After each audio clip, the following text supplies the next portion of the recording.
that were part of this meeting, I want to bring in the Toastmaster for tonight. The Toastmaster for tonight has been one of our club members for a long time. She has played so many roles. She has been our treasurer at one point and also VP membership. Join me to welcome Jessica Sun. Thank you, Upai.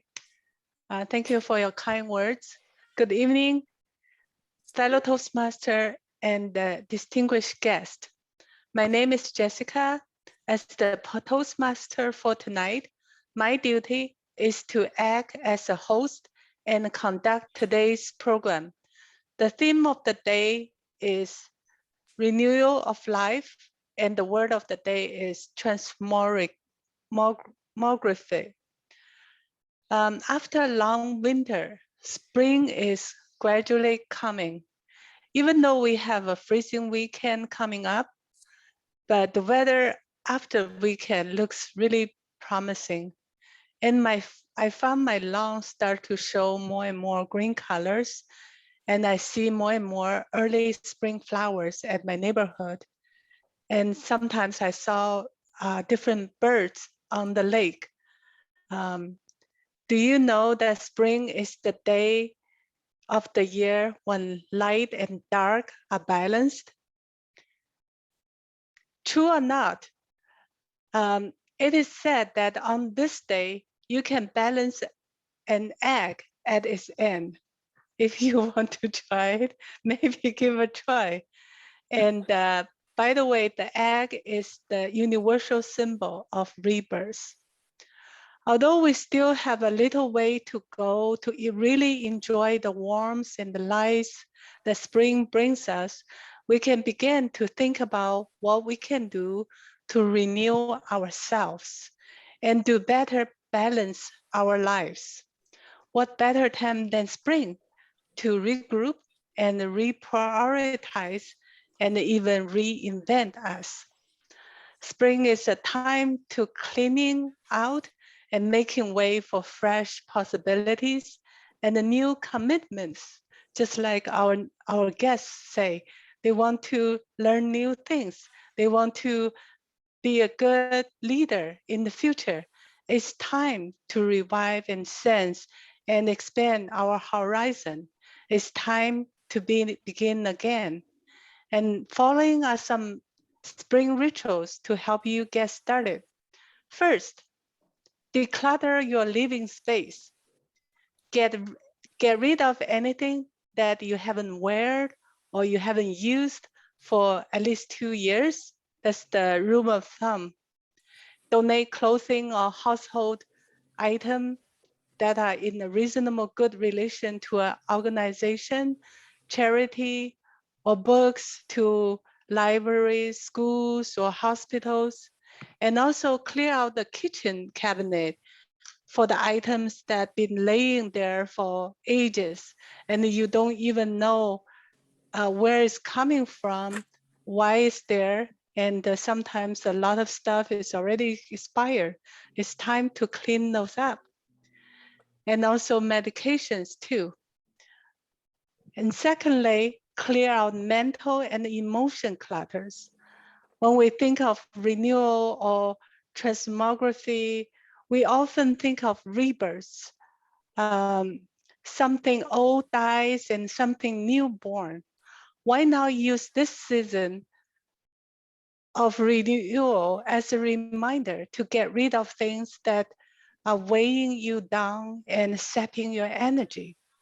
Allow yourself to let go of the past to make room for the new things to come into your life and commit to making decisions you have been put off, like take a vacation or do something that you've been want to do, but read a book or something, right? So that's a good season to do, and always think positively. And recent research shows that we can actually change our brains. When something negative comes up, pair it with something positive, and then stay with that feeling, and you will feel so much better. And third one is start a practice. A new discipline will ensure that you invite the mindfulness into your life. Do some daily practice, and then that's a gift to yourself, a promise to honor who you are. Something like yoga, meditation, Tai Chi, or Qigong, those are easy to find and affordable. And also walking, you don't even need to pay much, just the walking shoes. And it's a wonderful way to help your body while cleaning your mind. And walk instead of drive. Use the stairs instead of the elevators. And then remember to change the routes every time. We always so programmed to use the same routine every day. Change the scenery and change your perspective. And last but not the least, begin something brand new. Focus spring as a time for new beginnings and resolve to do something you have always wanted to do, but never felt you had the time. For example, access your health.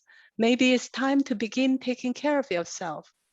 And then instead of waiting for things to get out of control, take control now.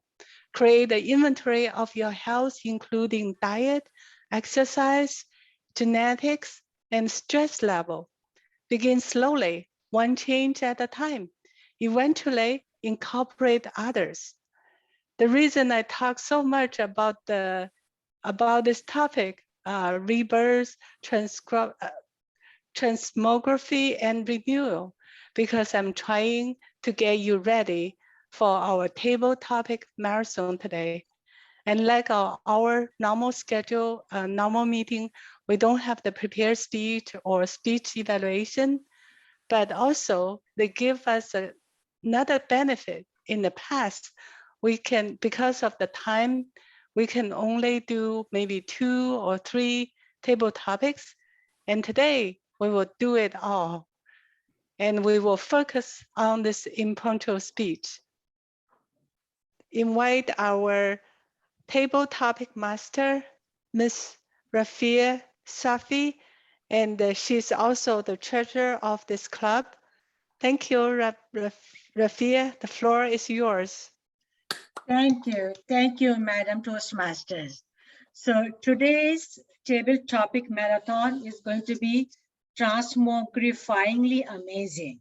And this is something very new. And the prompts that I have prepared are going to be very easy because I'm not a technical person myself. So everything is going to be very general, okay? And to choose the participants, what I have these slips with me. So what I will do, I have the names of all our participants and I'm going to draw one, okay? So it will be your choice. If you want to pass, you can pass. And if you want to accept it, that's wonderful. So it can be anyone. So I'm going to shake it and let's see who is going to be the first one who will participate in our table topic. Okay, I got the name of Carla. Carla, you are the first one to start with. So, and I try to put some of the table topic topics. Madam, Yes. table topic. Can I just interrupt you? Yeah, go ahead. Timer, okay.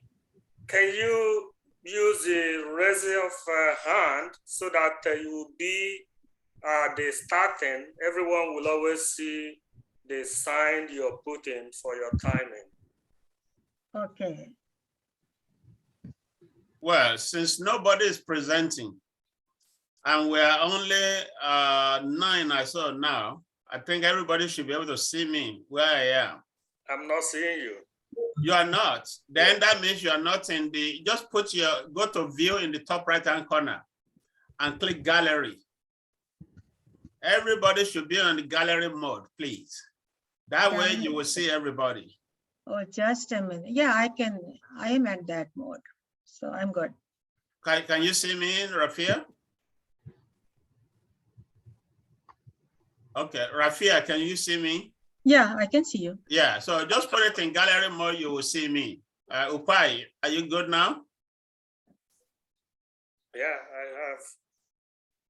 Okay, good. Are you in the Alright. gallery mode? And can you see me, Upai? That's the question.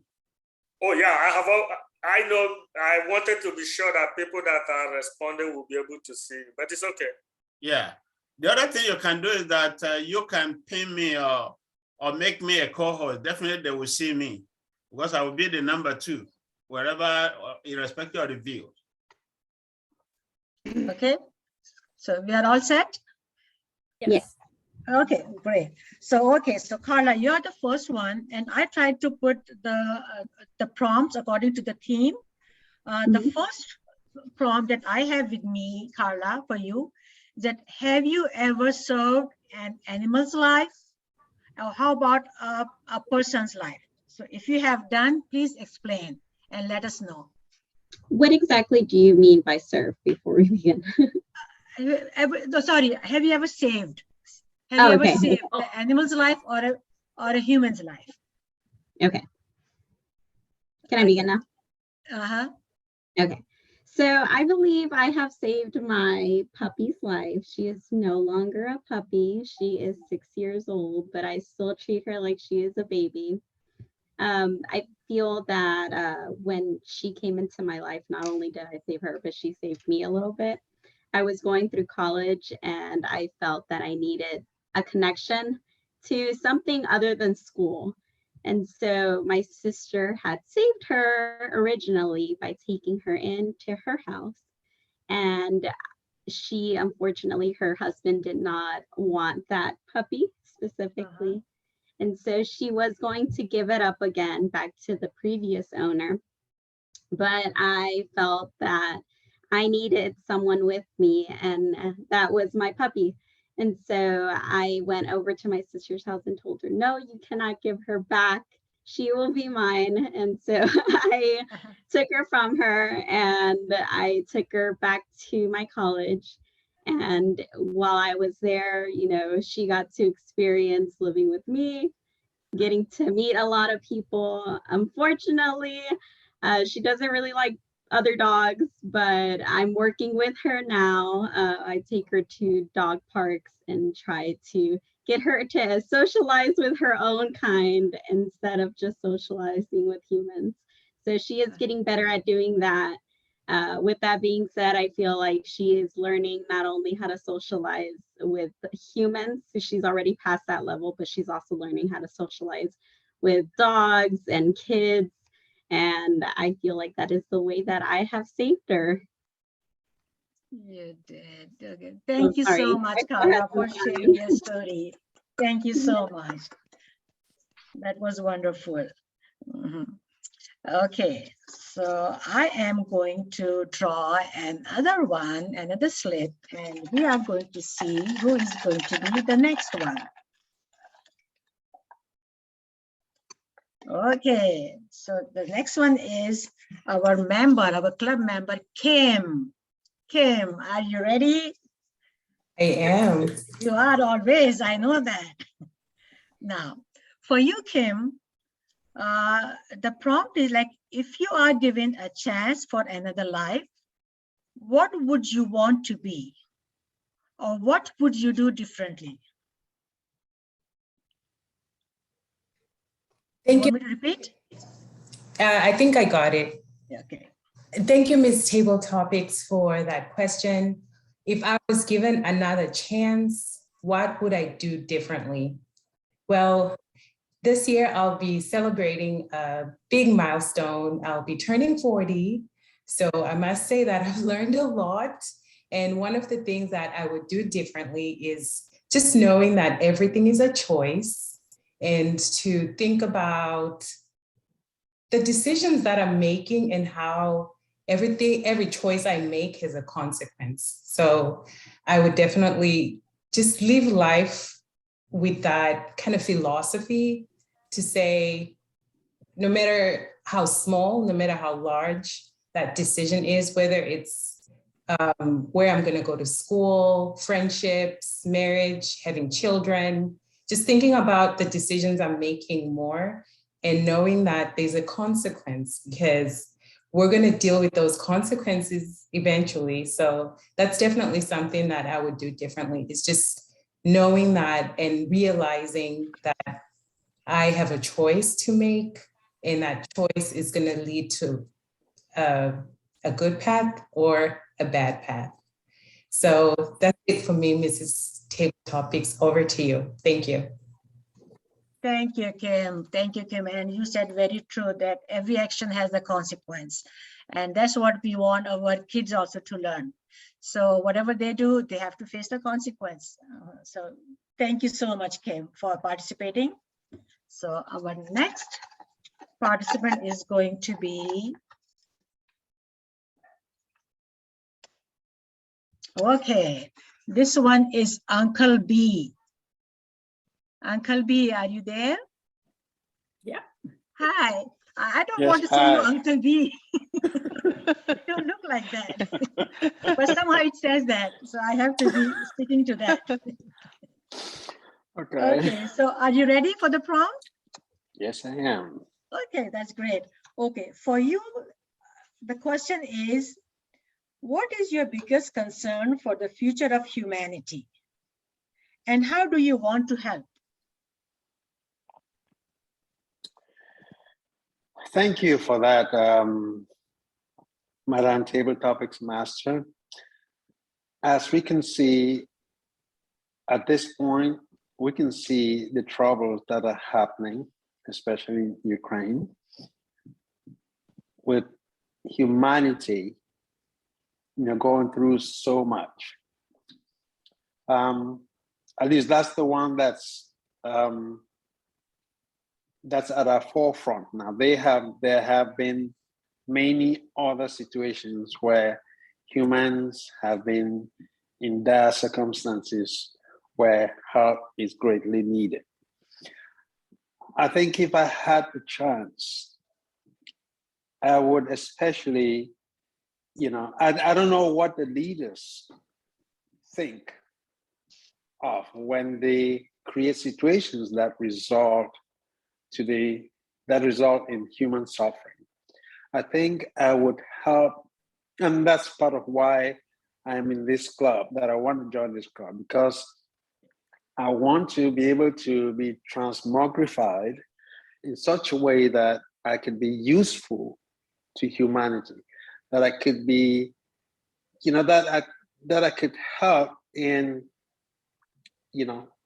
espousing the benefits of human relationships, communication, and be able to impart in people some form of empathy.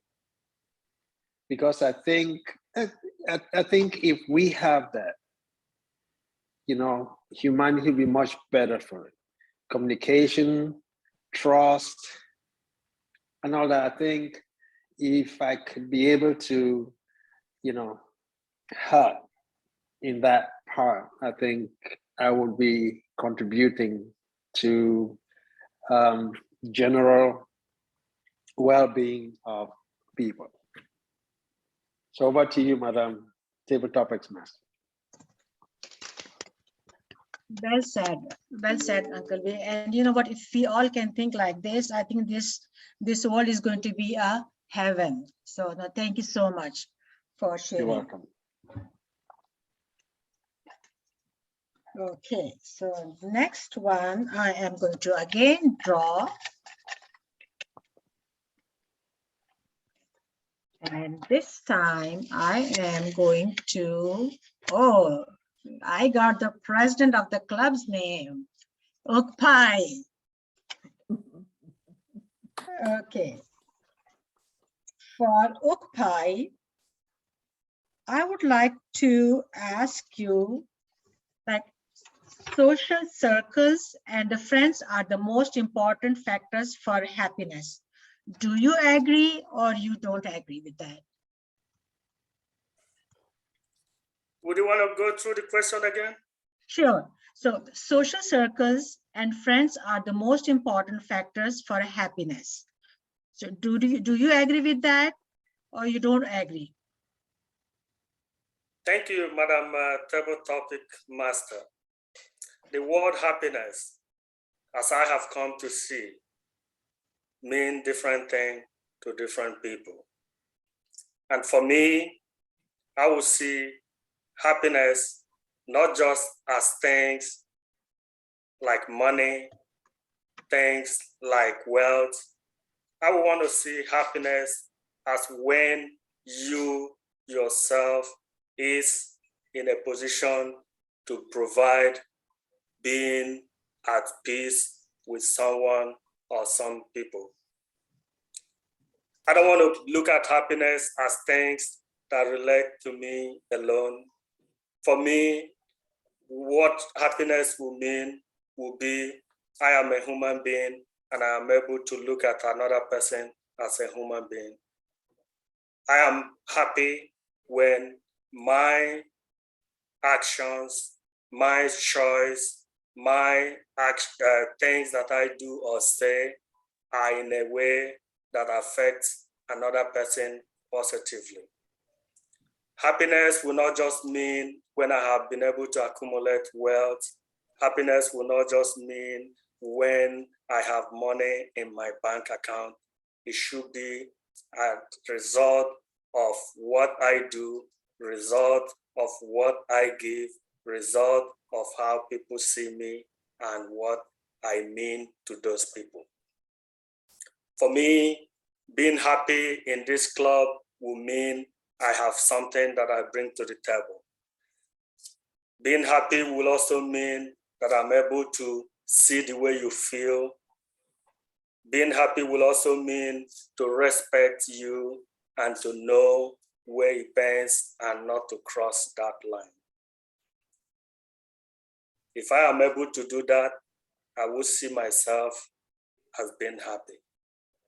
Back to you, Madam Table Topic Master. Thank you. Thank you, Mr. Ukpai. Thank you so much. Okay, so the next one is going to be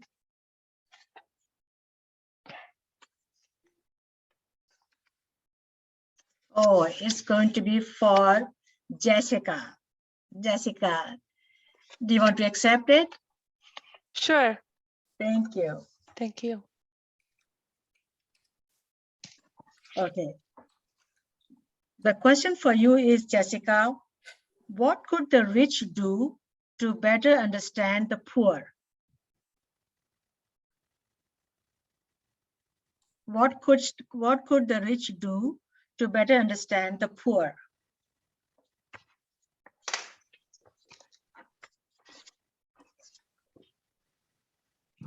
Thank you, Madam Table Topic Master.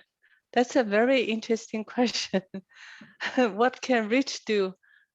I guess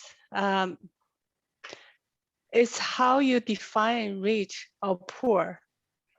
Like everybody have different opinion about these two words, I guess. Maybe it's from money-wise, you can decide, okay, some people up to a certain level, people are rich, and up to another level, they are poor.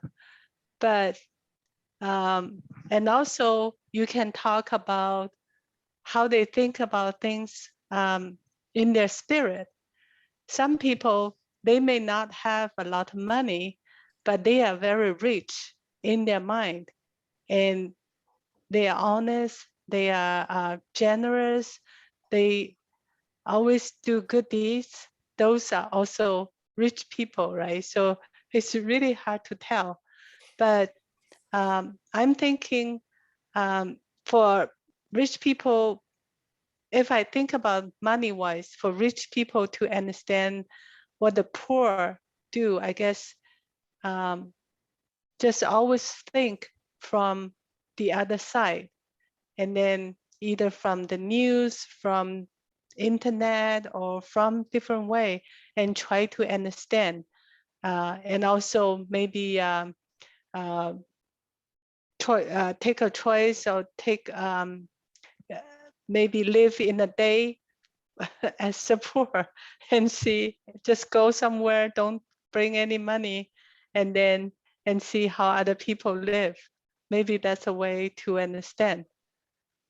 Anyhow, back to you, Madam Table Topic Master. Thank you. Thank you, Jessica. Thank you. And that's very true that money doesn't make anyone rich. There could be some other values also. So thank you so much. So far, I think we are doing good. Okay, so I'm going to go for the first round. So right now I have only 2 slips left here. And after we finish the first round, I think I'm going to put all the slips back and we'll try again. So the next one is going to be Akin. This is for you. I know, it's a piece of cake for you, Akin. Okay. For you, Akin, it is, if you can spend one day with someone from history or from your favorite personality, who that person would be and why?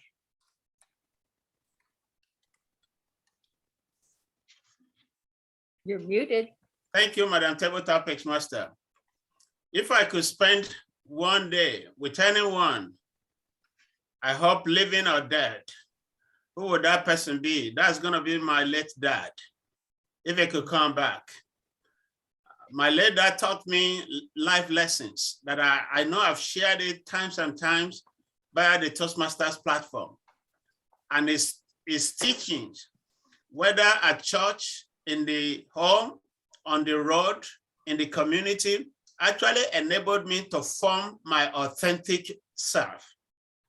And my authentic self consists of 5 key values, which is race.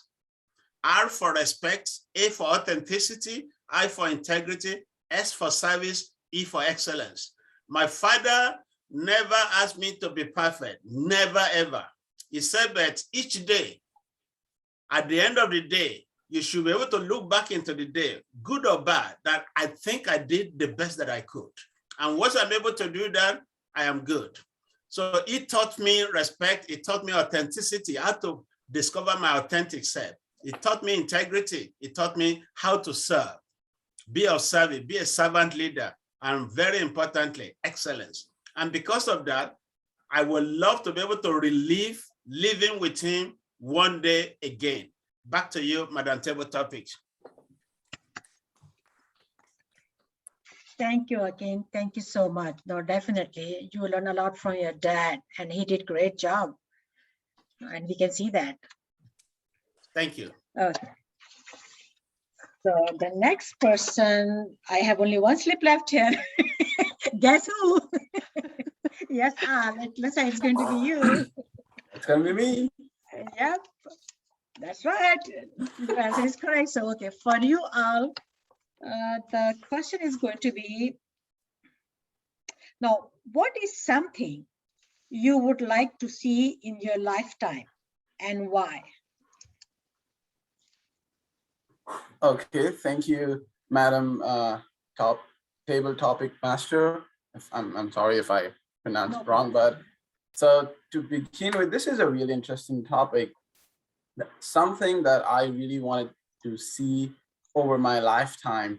So without further ado, I want to say I really want to see, because I'm a huge fan of Mr. Elon Musk. So I want to see him or his project where we can take human being, we could settle a life in Mars from his SpaceX project and all the great initiative that he is planning to transmogrify the work that's going on as of now, because we have climate changes problem in Earth. We have like the Ukraine and Russia war going on. We have some other problems, like a bunch of problems going on. So one of the feasible solution that Mr. Musk has given is to transfer the human settlement into Mars, because there are abundant of resources there. We can start it from beginning. We can actually plan the smart city or the civilized city, the one that we think would be an ideal world for people. We could start there with all our technology knowledges that we have achieved over the period of time in this earth. So, and I hope that that is something that I could get to see for over my lifetime, that human would be able to get to settle to the space Mars. Thank you.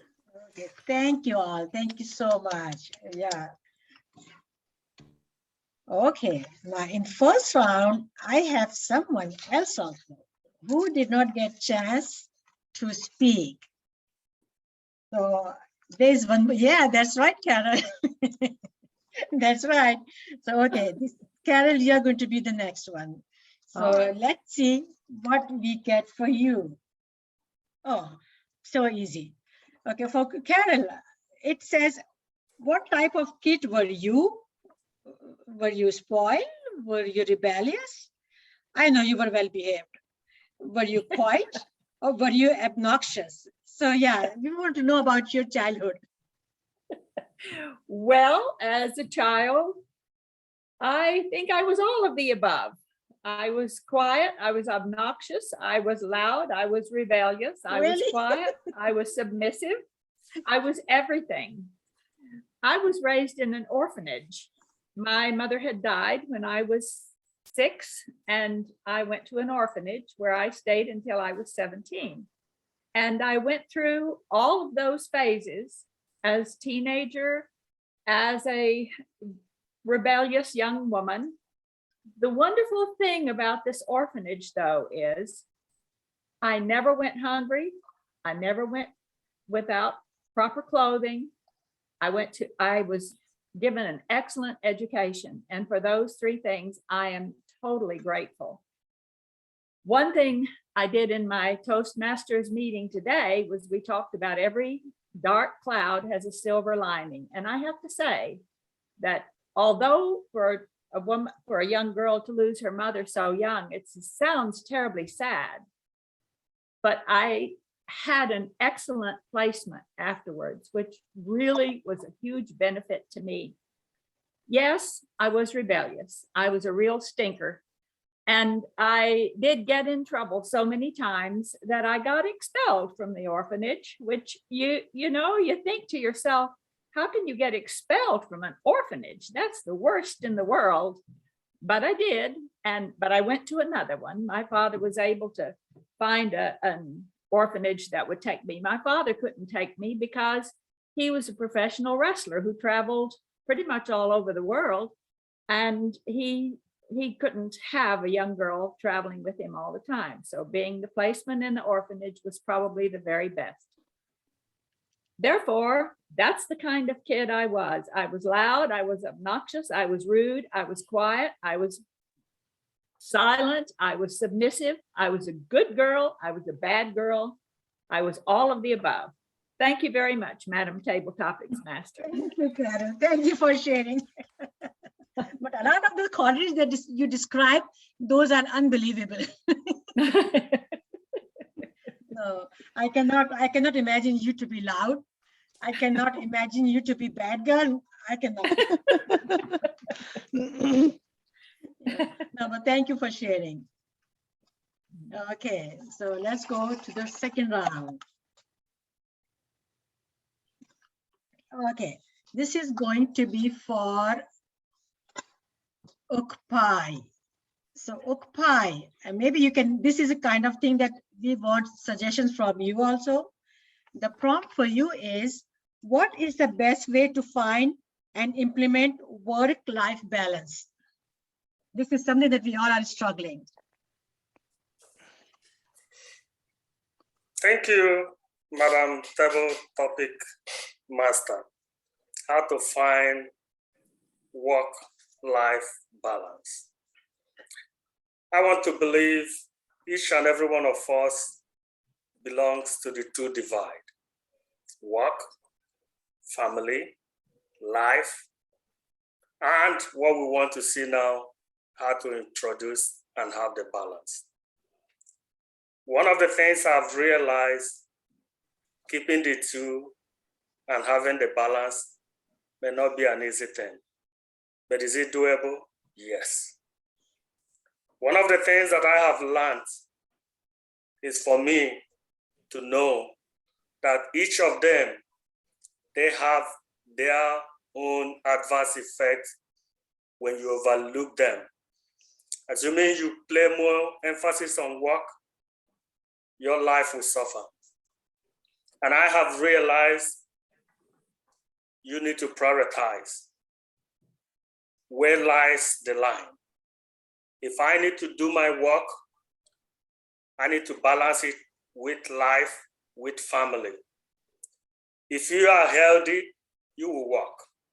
If you are not healthy, you will not be able to work. If I spend all my time for work, one day the work will be there, I will become the MD, but the family is gone. My health may be gone. The most important thing is for me to know when it's time for work and when it's time for life. Two of them cannot exist without the other. Without work, I will not be able to attend to the family and to my life. With the life and having no work will also be miserable. So there must be a priority. There must be a line between when work start and stop and when family start. Back to you, Madam Table Topic Master. Thank you, Fire. Definitely, you have to draw a line. And sometimes it's hard to do that. Sometimes it's hard to implement, but definitely both are important. Okay, thank you again, Mr. Upai. So I'm going to go for my next participant and let's see who is going to be the next one. Okay. I would like to call Uncle B, please.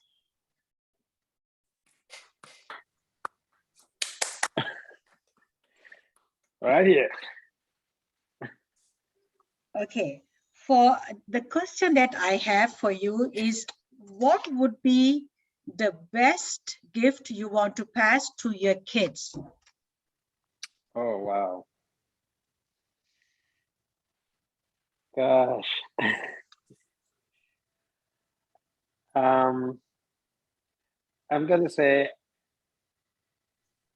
I'm still learning. And so I would like for them to emulate what I have done so far by being, I think I would like for them to be good citizens, to be good to people. First of all, to take care of themselves and be good to themselves, because you can't give what you don't have. So if they love themselves, they'll be able to share that love with other people. I would say loving people is what I think is a value that I think other values can be built on. If you have the love, respect, caring, I don't know, just little things that I think make life easier. Community, respect, sharing, the little values that I try to instill in them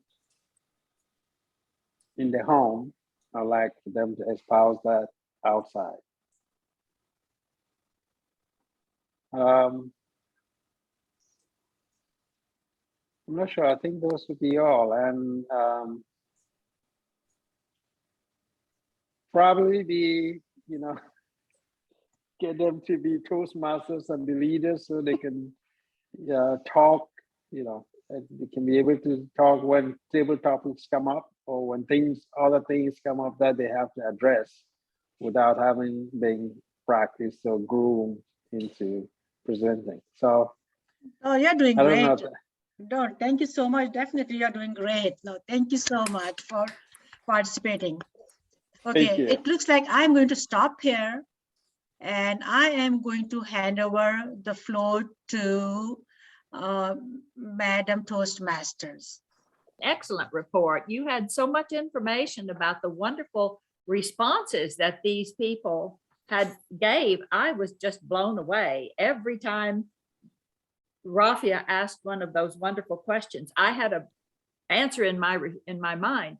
But you know, everybody that answered it gave a better one than I would have given. That's the thing that kind of blew me away. Everybody here was they were so wonderful in what they had to say and what they had to tell about. The young man, Al, wanting to go to Mars and take our technology up there. I thought about that myself. I think that's a superior idea. We are going to have to be careful though, because we don't want to, we've learned so much about our Earth now. We want to be sure that we have a sustainable environment up there. And Carla with her nice story about the puppy dog, that was just so heartwarming. Uncle B, those were wonderful expressions that you had of raising your children up to be good citizens and how you can help resolve some of the awful issues we have in our world today. It's one of those things I thought, can I fly over to the Ukraine and do something for them? No, I can't. Could I send them money? Yes, I can. And I do to the organizations that are over there to help, but can't do much more than that. All of you did so wonderfully well with this. This is a process that I think we should do again. My goodness, Rafia, you came up with some excellent table topics. I think my report, I think that's the end of it. And I thank you all for your participation.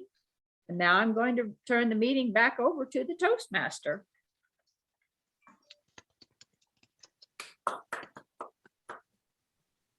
Hey, thank you.